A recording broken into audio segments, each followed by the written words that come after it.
I used to believe that if you poured love, time, and stability into a family, the family would eventually recognize you as one of their own. I held on to that belief stubbornly, almost naively, for 6 long years. But sometimes people don't want a father figure, a partner, or a teammate. Sometimes they just want the walking wallet who keeps the Wi-Fi working, the fridge full, and the bills paid while they mock you behind the safety of their teenage sarcasm. My name is Greg, I'm 44, and for more than half a decade I convinced myself I was helping build a blended family. I met Denise when my daughter Lily was 9. She had 2 kids from her previous marriage, Chloe, a sharp-tongued 17-year-old with a talent for making every room feel colder, and Ryan, 15, who idolized his biological father like he was some kind of mythical creature instead of the man who showed up only when it was convenient. Their dad was the weekend fun guy, the one with concert tickets and brand new sneakers who disappeared whenever braces, school fees, or report cards showed up. The daily grind, that was on me. I paid half the rent, though Denise's name alone sat on the lease. I covered groceries, car insurance for Chloe, football gear for Ryan, streaming services, utilities, everything. Denise worked part-time as a medical receptionist. Her ex sent $300 a month on a good month. Without my income, everything would have crashed. Everyone knew it, even if no one said it. At first, I didn't mind. I believed presence mattered more than praise. I repainted Ryan's room the exact dark blue shade he wanted after he changed his mind twice. I built Chloe a vanity desk because I overheard her saying she wished she had one. I bought a big dining table so the 5 of us could sit together and look like a real family. And every Friday night we had mandatory family dinners. No phones, no TV, just conversation. That's where the cracks began to show. Thin at first, almost easy to ignore. Chloe would pass the salt to Mom's boyfriend, even though Denise and I had been together 3 years. Ryan would add, "You mean the guy paying the electric bill?"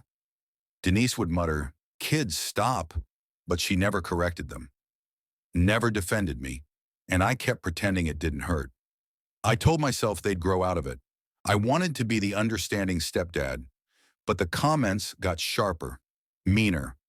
I started finding sticky notes around the house. On the fridge, "Not our dad." On the bathroom mirror, "Temporary." Different handwriting, which meant both of them were doing it.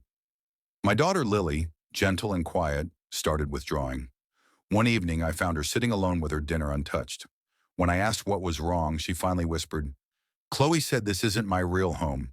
She said we're just guests, and you and Denise will probably break up, so I shouldn't get comfortable." That hit me harder than I expected. I went straight to Denise. She was lying in bed scrolling her phone, barely glancing at me when I told her what was happening. "They're just adjusting, Greg. Teenagers say dumb stuff," she replied as if 4 years was still the adjustment phase. When I pressed her, she sighed and asked what I wanted her to do.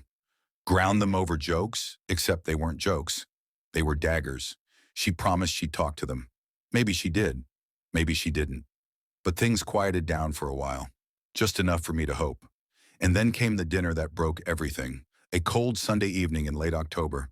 I cooked lasagna from scratch, garlic bread the way Denise liked it, Caesar salad with extra croutons because Ryan inhaled them.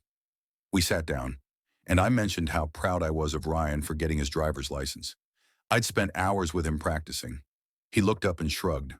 "Yeah, thanks for the basics, but my real dad's going to teach me the important stuff, like manual." Chloe snorted, then dropped the sentence that finally snapped something inside me. Why would he waste time teaching someone temporary? Silence. Heavy. Suffocating. I looked at Denise. She didn't say a word. Not one. That was the moment I realized I'd been holding a family together alone. So I stopped. Completely. The next morning, I froze every payment I controlled. Groceries, insurance, utilities, everything. When the Wi-Fi cut out, Chloe stormed downstairs demanding to know what happened. I simply said, "Ask your mother." When the fridge emptied and the car insurance lapsed, when the house grew quiet without streaming services and online shopping deliveries, they finally understood what temporary truly meant. It wasn't me. It was their comfort, their entitlement, their free ride. And as I watched their plates go cold at the next dinner, because no one bothered to cook, I felt something I hadn't felt in years. Peace, not revenge, not anger, just peace. Because I had finally stopped investing in people who never saw me as anything more than a paycheck they didn't have to say thank you for. And for the first time, I wasn't temporary. I was done.